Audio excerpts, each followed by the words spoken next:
श्री शिवाय नमस्तुभ्यम। हर हर महादेव। दोस्तों, आप सभी लोग जानते हैं कि 11 जुलाई 2024 को पड़ रही है गुरुवार षष्ठी तिथि। दोस्तों, यह जो गुरुवार है आषाढ़ महीने में पड़ने वाला सबसे बड़ा गुरुवार है, क्योंकि यह गुप्त नवरात्रि के दिनों में पड़ रहा है, जिसका बहुत ही बड़ा और विशेष महत्व होता है। और ऐसा दिन पूरे साल में सिर्फ एक ही बार आता है। और दोस्तों, आप सभी लोग जानते हो कि गुरुवार का अगर सबसे बड़ा कोई उपाय है तो वो 11 चावल के दाने वाला उपाय है। तो दोस्तों, इस गुरुवार की षष्ठी तिथि के दिन आप लोगों को इस 11 चावल के दाने वाले उपाय को जरूर करना है। बहुत सारे लोग होंगे जिन लोगों ने इस उपाय को न किया हो, मतलब पूरा महीना निकल गया आषाढ़ महीने का, उन्होंने किसी भी दिन इस 11 चावल के दाने वाले उपाय को न किया हो। पर दोस्तों, आपके पास एक आखिरी मौका बचा हुआ है, जो कि 11 जुलाई के दिन। तो इस दिन आप लोगों को इस वाले उपाय को जरूर कर लेना है। भले ही आपने पूरे महीने भर इस उपाय को न किया हो, पर अगर आपने इस आषाढ़ महीने के गुरुवार षष्ठी के दिन अगर इस वाले उपाय को कर लिया, तो आपको इस उपाय को करने का वो फल मिलेगा जिसकी आपने कभी कल्पना भी नहीं करी होगी।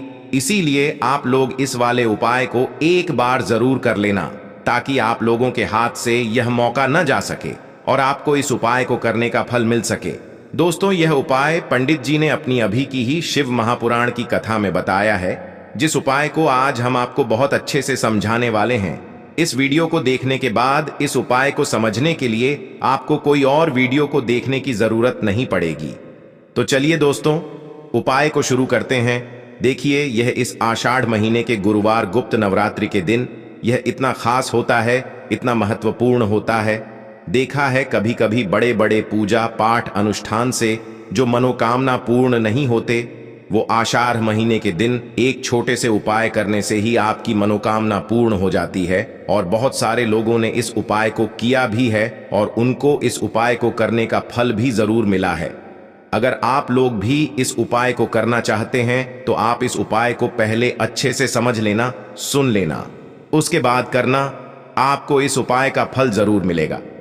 और इस उपाय को कर लेने से आपके घर में चाहे किसी भी प्रकार की दुख और समस्या क्यों न चल रही हो, आपको उसका कारण भी नहीं पता है कि भाई यह समस्या किस कारण से चल रही है।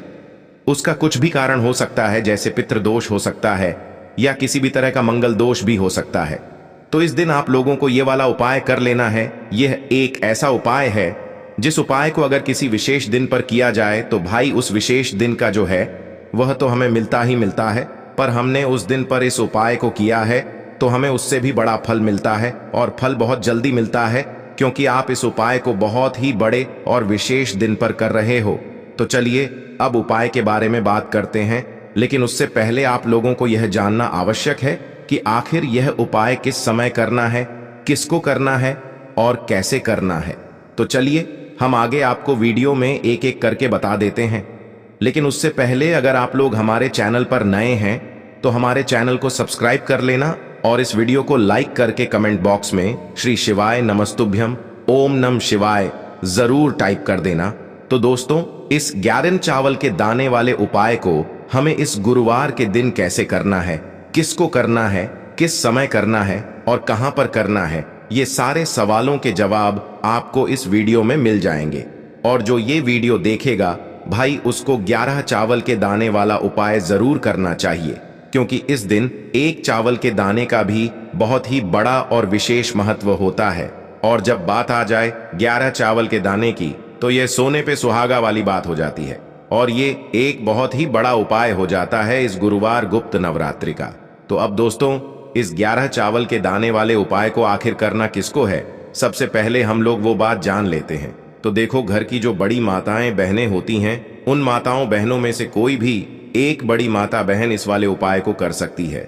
और दोस्तों, अगर आप चाहें तो अपने घर में से सभी सदस्यों को भी इस उपाय को करवा सकते हैं। अगर किसी व्यक्ति की खुद की कोई मनोकामना है, खुद की कोई दुख और परेशानी है जो कि वह अपने लिए ही करना चाहता है इस वाले उपाय को, तो वह खुद अपने लिए भी कर सकता है। बाकी अगर कोई घर में से ऐसा है जो कि अपने पूरे घर परिवार की सुख और शांति के लिए ये वाला उपाय करना चाहता है, तो भाई वह भी कर सकता है। उसमें भी कोई दिक्कत वाली बात नहीं है। कहने का मतलब ये है कि इस उपाय को हर एक सदस्य भी कर सकता है, और पूरे घर परिवार के सदस्य के लिए घर की बड़ी माताओं बहनों में से कोई एक माता बहन भी कर सकती है। माताएं बहनें अगर घर में उपस्थित न हो या वो यह वाला उपाय न कर पा रही हो तो फिर घर का कोई बड़ा सदस्य भी इस 11 चावल के दाने वाले उपाय को कर सकता है, चाहे फिर वह पुरुष ही क्यों ना हो, उसमें कोई भी दिक्कत वाली बात नहीं है। अब दोस्तों, इस 11 चावल के दाने वाले उपाय को हमें करना कहां पर है? हमें इसे शिव जी के मंदिर में जाकर करना है। बहुत सारे लोग प्रश्न करते हैं हर एक उपाय को करते समय क्या हम इस उपाय को घर पर कर सकते हैं? तो इस वाले उपाय को आप घर पर नहीं कर सकते हो। इस वाले उपाय को करने के लिए आपको शिव जी के मंदिर ही जाना पड़ेगा।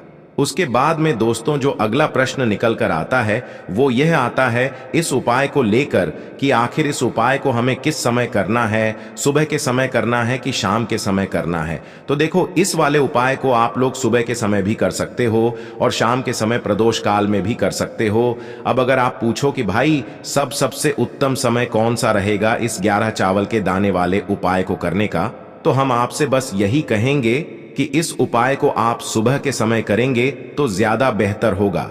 बाकी अगर प्रदोष काल शाम के समय भी करेंगे तो भी अच्छा होगा, उसमें कोई भी दिक्कत वाली बात नहीं है। तो अब दोस्तों जो अगली सबसे बड़ी और महत्वपूर्ण बात आती है वो यह आती है कि सुबह अगर हम उपाय को करेंगे तो हमें कितने बजे से लेकर कितने बजे तक के बीच में करना है, और शाम के समय प्रदोष काल में करेंगे तो हमें कितने बजे से लेकर कितने बजे के बीच में करना है। तो देखो, सुबह जितनी जल्दी हो सके आप उपाय को करने की कोशिश करना। बाकी अगर किसी कारणवश लेट भी हो जाओ, थोड़ी देर भी हो जाए, तो 10 या 11 बजे तक भी आप उपाय कर लेना, पर 12 बजे से ज्यादा देरी न हो, ठीक है? इस बात का ध्यान रखना। उसके बाद में दोस्तों अगर शाम के समय प्रदोष काल की बात करें, प्रदोष काल का जो समय होता है वो शाम के 6 बजे से शुरू हो जाता है। मतलब शाम के 6 बजे से लेकर 7 बजे के बीच का जो समय होता है ये समय प्रदोष काल का समय होता है। पर अभी जो मौसम चल रहा है इस मौसम में जो है शाम बहुत देरी से होती है, तो आप इस उपाय को 7 या 8 बजे के बीच में भी कर सकते हो। मतलब शाम के 6 बजे से रात 8 बजे के बीच में आप कभी भी इस वाले उपाय को कर सकते हो, उसमें कोई भी दिक्कत वाली बात नहीं है। अब दोस्तों यहां पर इस उपाय को लेकर एक और सबसे बड़ी बात यह निकल कर आती है कि इस 11 चावल के दानों को हमें लेना कहां से होता है, और हमें इस उपाय को करने के साथ में क्या और कुछ भी सामग्री ऐसी होती है जो शिव जी के मंदिर लेकर जानी पड़ती है। तो देखो यहां पर हम आपको बता दें, सबसे पहले आप लोग ये जान लो कि यह जो 11 चावल के दाने वाला उपाय है, सिर्फ और सिर्फ आप उपाय की सामग्री लेकर कभी भी शिव जी के मंदिर मत जाना, क्योंकि हमें भगवान के सामने यह नहीं दर्शाना है कि अगर हम भगवान शिव जी के मंदिर आए हैं तो अपने फायदे के लिए आए हैं। तो इसलिए जो भी पूजन सामग्री है उपाय सामग्री है, 11 चावल के दाने, इसके साथ में आपको पूजन सामग्री भी जरूर लेकर जाना है। देखो अगर सुबह के समय उपाय कर रहे हो तो सीधी सी बात है, 1 लोटा जल तो आप लेकर जाओगे ही जाओगे। वही 1 लोटा जल अगर मिट्टी का जल हो तो बहुत अच्छा रहेगा। मिट्टी का जल कैसे बनाया जाता है इसके लिए हमने पहले से बहुत सारी वीडियोस बना दी है। आपके पास इस दिन एक आखिरी मौका रहेगा मिट्टी का जल शिव जी पर चढ़ाने का और उपाय को करने का। बहुत बड़ा आपको इस दिन फल मिलेगा, तो इसलिए इस दिन हो सके तो भाई मिट्टी का जल चढ़ाना, तो अपने साथ में कम से कम 1 लोटा जल तो आपको लेकर जाना ही जाना है। अगर मिट्टी का जल नहीं है तो घर का जल भी आप इस्तेमाल कर सकते हो। इसके अलावा जो भी पूजन सामग्री है, देखो 11 चावल के दाने ये अलग आपके रहेंगे और जो आपकी पूजन सामग्री रहेगी वो अलग रहेगी। पूजन सामग्री में आप जो भी चीज लेकर जाना चाहे वो लेकर जा सकते हैं, उसमें कोई भी दिक्कत वाली बात नहीं है। वहीं अगर हम बात करें शाम के समय की, तो शाम के समय शिव जी पर जल नहीं चढ़ता है, इसीलिए शाम के समय आप लोग एक दीपक तैयार कर लें जो कि गोल बत्ती का आटे का शुद्ध देसी गाय का घी का होगा, है ना? इस बात का आप लोगों को ध्यान रखना है, और इस दीपक को आपको घर से जलाकर नहीं लेकर जाना है, भगवान शिव जी के मंदिर में जाकर ही जलाना है। इस बात का भी आप लोगों को ध्यान रखना है। अब दोस्तों यहां पर हमें इस बात को समझना है कि यह 11 चावल के दाने हमें लेना कहां से है। क्या हमें दुकान से लेकर आना है, या हमें अपने घर से लेना है, या कहां से लेकर आना है, और कौन से चावल लेना है? क्योंकि चावल भी बहुत प्रकार के होते हैं।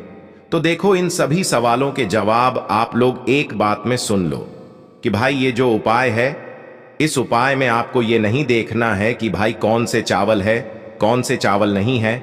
बस जो भी चावल ले रहे हो वो चावल का दाना सबूत होना चाहिए, मतलब साबुत होना चाहिए, टूटा हुआ नहीं होना चाहिए, कटा पिटा नहीं होना चाहिए। ये बात आपको ध्यान रखना है। बाकी आपका चावल बासमती हो या सादा चावल हो या कोई सा भी चावल हो, उसमें कोई भी दिक्कत वाली बात नहीं है। तो सीधी सी बात है कि आपके घर के रसोई घर में जहां पर आप भोजन बनाते हो, वहां पर जो भी चावल आपके उपस्थित हो, उन चावलों में से अपनी एक कटोरी भर लेना या एक मुट्ठी चावल अलग से निकाल कर रख लेना। क्योंकि हम 11 चावल ही यहाँ पर इस उपाय में लेने वाले हैं, तो हमें यह चावल के दाने गिनकर निकालने पर डढ़ेंगे। इस बात का आप लोगों को ध्यान रखना है।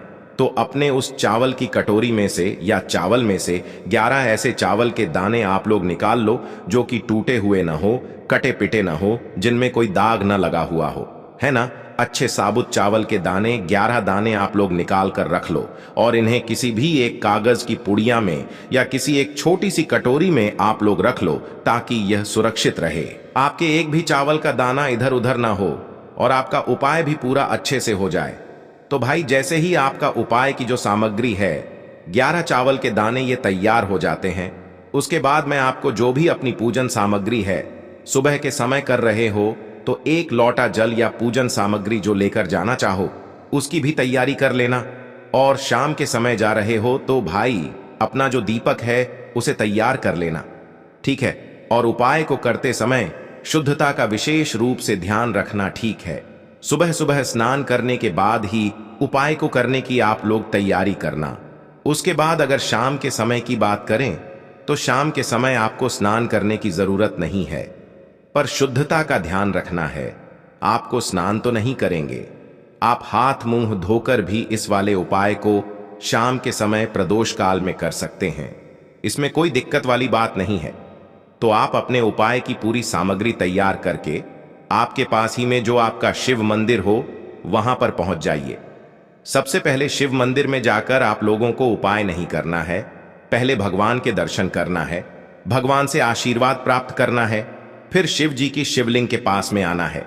शिवलिंग के पास में आने के बाद आप जो पूजन सामग्री लेकर आए हुए हैं, जैसे कि सुबह गए हुए होंगे तो 1 लोटा जल और जो भी पूजन सामग्री लेकर आए हैं, आप उनसे भगवान शिव जी की पूजन कीजिए। सबसे पहले तो 1 लोटा जल ही चढ़ेगा, उसके बाद में आपकी पूजन सामग्री चढ़ेगी।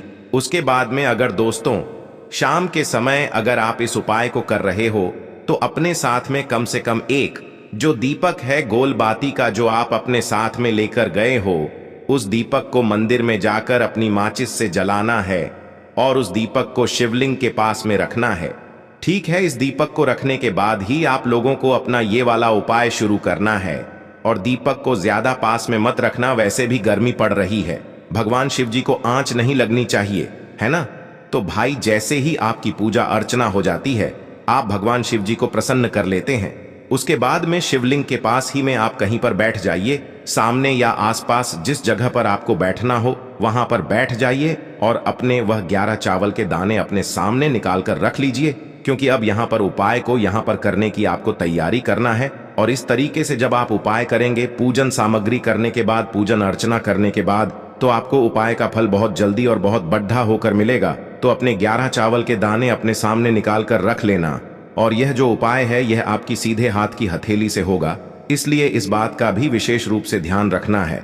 तो सीधे हाथ की हथेली का प्रयोग करके ही आप लोग अपना इस वाले उपाय को करना। अपने सामने जो भी आपकी कागज की पुड्डियां है उसको खोल कर रख लो, या कटोरी है तो भाई उसे अपने सामने रख लो और अपने वह 11 चावल के दाने निकाल लो, ठीक है। उसके बाद में दोस्तों अब आपको क्या करना है कि शिवलिंग आपके सामने होगी, तो आपने वह 11 चावल के दाने एक एक करके आपको शिव जी के शिवलिंग के ऊपर चढ़ाना है। कहां पर चढ़ाना है? शिवलिंग के ऊपर चढ़ाना है और कहीं पर भी नहीं चढ़ाना है। आपको अपने हथेली से तो शिवलिंग के ऊपर चढ़ना है, भले ही फिर वो अपने आप जलाधारी पर गिर जाए या मतलब वहीं पर गिर जाए, उसमें कोई दिक्कत वाली बात नहीं है, पर आप चढ़ाओ शिवलिंग के ऊपर ही। तो आपको क्या करना है, अपना पहला चावल का दाना उठाना है, श्री शिवाय नमस्तुभ्यम बोलना है और शिवलिंग पर चढ़ा देना है। इसी तरीके से दूसरा चावल का दाना उठा है, शिवलिंग पर चढ़ाना है और मंत्र बोल देना है।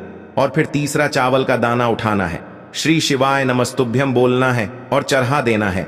इसी प्रकार से आपको पूरे 11 चावल के दाने एक एक करके शिव जी के शिवलिंग के ऊपर चढ़ाना है और भगवान से प्रार्थना करते जाना है। मतलब प्रार्थना तो आपको आखिरी में करना है, पर हर एक चावल के दाने को चढ़ाते समय श्री शिवाय नमस्तुभ्यम जरूर बोलना है।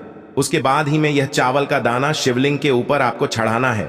जैसे ही आपके 11 चावल के दाने शिवलिंग के ऊपर चढ़ जाते हैं तो भाई उसके बाद में आपको क्या करना है, भगवान से अपनी मनोकामना बोलना है। मनोकामना भी कब बोलना है, जब आपका 11 चावल का दाना आपके सीधे हाथ की हथेली में हो और आप उसे चढ़ाने के लिए जा रहे हो। श्री शिवाय नमस्तुभ्यम बोलकर उस आखिरी चावल के दाने को शिवलिंग के ऊपर चढ़ा देना और भगवान से फिर अपनी वह मनोकामना बोल देना, जिस मनोकामना के लिए आप लोग अपना यह वाला उपाय कर रहे हो, जिस भी दुख और परेशानी के लिए आप लोग अपना यह वाला उपाय कर रहे हो। उसके बाद में जैसे ही आप अपनी मनोकामना बोल देते हो, आपका यह वाला उपाय पूरा हो जाता है। पर दोस्तों, उपाय को करने के बाद आप लोगों को 2 मिनट भगवान शिव जी के मंत्र का जाप जरूर करना है। और मंत्र का जाप करने के बाद भगवान से एक और बार प्रार्थना करना है अपनी मनोकामना के लिए या अपनी जो भी दुख और परेशानी है उसके लिए। इसके बाद में आप लोग भगवान को देखकर, भगवान से प्रार्थना करके, उनसे आशीर्वाद लेकर वहां से उठ सकते हैं और अपने घर पर जा सकते हैं। बस दोस्तों, यहां पर यह वाला उपाय पूरा हो जाता है। इस तरीके से जो भी व्यक्ति छोटी छोटी चीजों का ध्यान रखते हुए इस 11 चावल के दाने वाले उपाय को करेगा, निश्चित सी बात है उसे उसकी मनोकामना जल्द ही पूर्ण होगी और जो भी दुख और परेशानी है वो भी बहुत ही जल्दी दूर होंगे। और दोस्तों, अगर आपको हमारी ये वीडियो पसंद आई हो तो हमारे इस वीडियो को लाइक और चैनल को सब्सक्राइब जरूर करें। हर हर महादेव, ओम नमः शिवाय।